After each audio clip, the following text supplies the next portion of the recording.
Hey, what's up? Giles and the Goalie Podcast game preview. It is me, Giles, joined as always with... Hey! Whoa. And my dog. And the dog, which is frightening if you see the dog in person. Not often do we get to do this in the same room, so we're giving it a whirl tonight to pregame the Ben Remington engagement party. Oh boy. Ben getting us off to a saucy start with his Jason Pominville shirt.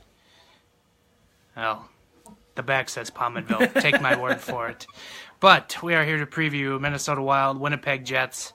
Ben, we have the Jets, best team in the Central Division, without Mark Scheifele tonight, but Connor Hellebuck in net against Devin Dubnyk. Your thoughts on tonight's game? Well, I think Dubnyk said it during an interview, I think it was yesterday, the day before, that the key to preventing the Jets' power play from taking over a game is to stay out of the penalty box.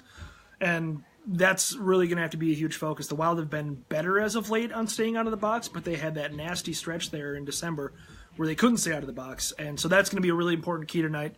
Other than that, I think we've seen Devin Dubnyk heating up as of late. If you just completely forget about the Colorado game, as all of us have tried very hard through alcohol and other means to do.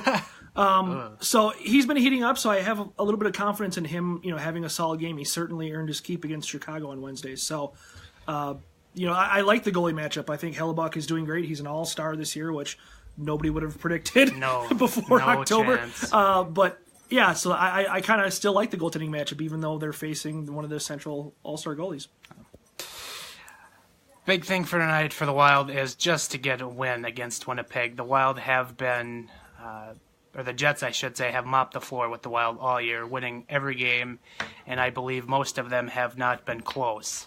If I remember right, the 7-1 or whatever thrashing in Winnipeg a few months back comes to mind, and Blake Wheeler, Kyle Connor have just roasted Minnesota this year, and so you'd like to hope that Minnesota stays strong defensively and in goal tonight, as the Jets are going to bring everything they have, even though, again, they are without Mark Scheifele. But I don't know. I thought the Wild were a good home team, as we get told every stinking broadcast. Did you know the Minnesota Wild are really good at home? Yeah. And then they laid a dud against Calgary the other night. But got a point. Barely. Yeah. But yeah, so I guess that's what I'm looking for tonight from the Wild. Player to watch.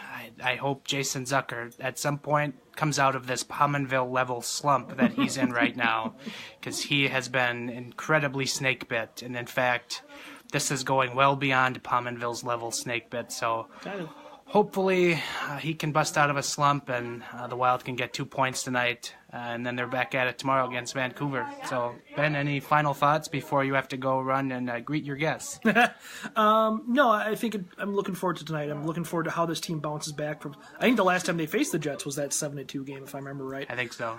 So this is, it's got a little bit of a revenge game feel to it, and they are at home, so that's huge. So looking forward to a good game. Dubnyk is a lot better than he was, so hopefully that equals a good night for the Wild. Ben and I will be in studio tomorrow podcasting. The ghost of Ben will be in studio tomorrow podcasting. He might be a little I haven't started sluggish. drinking yet. Yeah, but we'll get there. And then we will have that for you on all various social media channels tomorrow, and then maybe I'll have a game recap for you after tonight's game, but we'll see where the night goes. So that will do it for us, and we will see you later. Bye, Gretchen.